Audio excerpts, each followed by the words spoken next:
बेवफा पत्नी को गुजारा भत्ता नहीं मिलेगा। सुप्रीम कोर्ट ने कहा है, राजस्थान का केस है, उदयपुर का मामला है कि पति अगर साबित कर दे तो मेंटेनेंस रुक जाएगा। उदयपुर के केस से पूरा कानून समझिए कि अगर पत्नी बेवफा है तो भत्ता बंद होगा। ये बड़ा रिमार्केबल फैसला है, इसी पे आज बात करेंगे। नमस्कार, मैं प्रदीप हूँ, आप थिंक 360 देख रहे हैं कि अगर पत्नी का किसी और मर्द से संबंध स्थापित हो जाए तो क्या पति को गुजारा भत्ता देना नहीं पड़ेगा। सुप्रीम कोर्ट ने इसका जवाब दे दिया है और यह फैसला हर उस शख्स के लिए है जो शादीशुदा हैं, तलाक के कगार पे है या मेंटेनेंस केस लड़ रहा है। और यह कोई अफवाह नहीं है, वकील का दावा भी नहीं। 31 जुलाई 2026 को सुप्रीम कोर्ट की बेंच का असली फैसला है। जस्टिस संजय करोल और जस्टिस विपुल एम पंचोली ने मामला सीआरपीसी की धारा 125 से जुड़ा है, जो अब बीएनएसएस यानी भारतीय नागरिक सुरक्षा संहिता में 144 कहलाती है। ये वो धारा है जिसके तहत पत्नी, बच्चे और माता पिता जो खुद का भरण पोषण नहीं कर सकते उन्हें गुजारा भत्ता मिलता है। लेकिन इसी कानून में एक अपवाद भी है, धारा 125(4)। अगर पत्नी अडल्ट्री यानी विवाहेतर संबंध में रह रही है तो भत्ता देने से इनकार किया जा सकता है। सवाल हमेशा यही रहा कि इसे साबित कैसे करें और कब साबित करें। इसी का जवाब सुप्रीम कोर्ट ने दिया है। असली केस क्या था आपको पहले बता दें, क्योंकि ये कोई दूर के राज्य का मामला नहीं है, ये अपने ही राजस्थान के उदयपुर का केस है। मामला है हिमांशु चौरड़िया बनाम राजस्थान राज्य। हिमांशु और उनकी पत्नी ने 2014 में शादी की, लेकिन रिश्तों में खटास आने के बाद 2020 में पत्नी, बच्चे और अपने जेवर सामान के साथ वो घर छोड़कर चली गई। इसके बाद पत्नी ने उदयपुर की विशेष अदालत में धारा 125 के तहत गुजारा भत्ता मांगा और अर्जी दाखिल की। जवाब में पति हिमांशु ने धारा 125(4) के तहत अर्जी दी। दावा किया कि पत्नी का विवाहेतर संबंध है, इसलिए वो भत्ते की हकदार नहीं है। सबूत के तौर पे उन्होंने फोटो, वीडियो और अन्य सामग्री अदालत में पेश की है, लेकिन ट्रायल कोर्ट ने 2024 के जून में हिमांशु की अर्जी खारिज कर दी, ये कहते हुए कि दस्तावेजों की सच्चाई की जांच सिर्फ फाइनल सुनवाई में हो सकती है, अभी नहीं। हिमांशु राजस्थान के हाईकोर्ट भी पहुंचे, लेकिन वहां भी राहत नहीं मिली। आखिरकार मामला सुप्रीम कोर्ट पहुंचा और सुप्रीम कोर्ट ने हाईकोर्ट और ट्रायल कोर्ट दोनों आदेश पलटते हुए कहा कि सबूतों को देखे बिना अर्जी खारिज करना ही गलत था। मामला वापस ट्रायल कोर्ट को भेजा गया है ताकि सबूतों पर नए सिरे से विचार हो।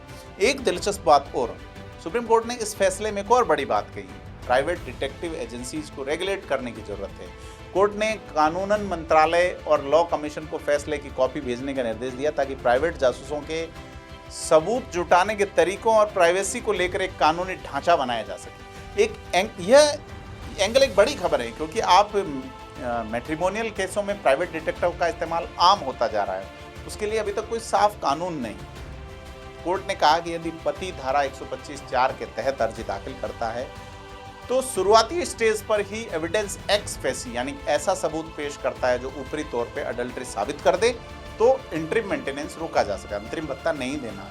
यहाँ एक शब्द जरूरी है, एक्स फेसी। इसका मतलब है पति को शक से परे, बियॉन्ड रीजनेबल डाउट साबित करने की जरूरत नहीं, यानी इतना काफी एक सबूत पहली नजर में ही मामला बनता है।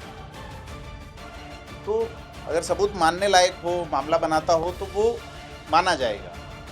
यानी फाइनल फैसले से फाइनल में जो सख्त स्टैंडर्ड लगता है इंटरम स्टेज पे, उतना नहीं चाहिए, लेकिन कमजोर या मनगढ़ंत आरोप भी नहीं चलेंगे। तो कुल मिला के सुप्रीम कोर्ट ने निचली अदालतों के फैसलों को लेके भी कमेंट किया है। कोर्ट का कहना था कि जब पति की तरफ से पेश ऊपरी सबूत जो ऊपरी तौर पर ही अडल्ट्री दिखा रहे थे, तो निचली अदालतों का शुरुआत में ही अर्जी खारिज कर देना गलत था। मतलब साफ है, निचली अदालतें अब इस तरह की अर्जियों को बिना सुने खारिज नहीं कर सकती। उन्हें सबूतों की जांच करनी होगी और तर्कसंगत आदेश देना होगा। और बड़ी चीज़ ये है कि इस फैसले का असर किन पे पड़ेगा, है ना। आम आदमी के लिए इसका क्या मतलब है। वो पति जो मेंटेनेंस केस लड़ रहे हैं, उनके पास ठोस सबूत हैं, उनके लिए फैसला रास्ता खोलता है कि वे इंटरिम स्टेज पे मुद्दा उठा सकें। दूसरा, ये किसी को झूठे आरोप लगाने की छूट नहीं देता। सिर्फ कहना काफ़ी नहीं है, सबूत पेश करना होगा और सबूत भरोसेमंद होने चाहिए। तीसरा, ये महिला के अधिकारों को पूरी तरह खत्म नहीं करता, यह इंटरिम राहत पे असर डालता है। फाइनल फैसला अभी बाकी है, जहाँ विस्तार से सुनवाई होती है। तो यह न पूरी तरह पति के पक्ष में है, न पूरी तरह से महिला के खिलाफ है। यह एक संतुलन है जो कानून की मूल भावना, यानी किसी को बेसहारा न छोड़ना, उसे बनाए रखते हुए दिया गया है। एक बात साफ कर दूं, ये वीडियो कोई लीगल राय नहीं है। अगर आप खुद किसी मेंटेनेंस केस से जुड़े हों तो अपने वकील से इस फैसले के आधार पर सलाह जरूर लें।